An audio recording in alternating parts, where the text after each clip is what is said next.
Hi guys, and welcome from a rainy Sweden today. Just quickly going to show you my two pocket knives. Here an EKA Swede, I think it's the model 10.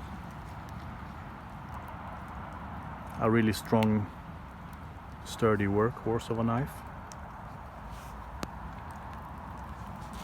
And below here we have the Spanish Muela with the white plastic handle.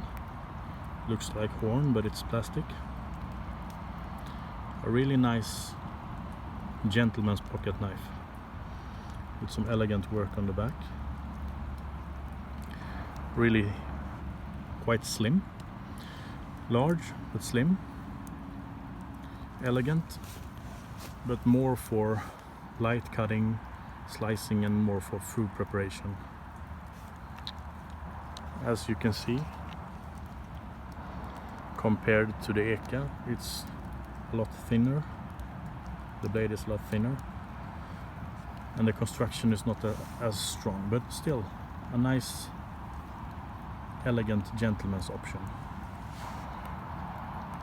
No lockback mechanism on this one, just a piston spring with a 90-degree stop. Folds quite nicely in your pocket.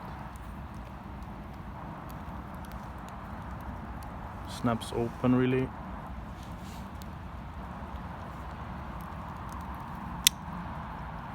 Really hard open snap. There they are. Thank you for watching.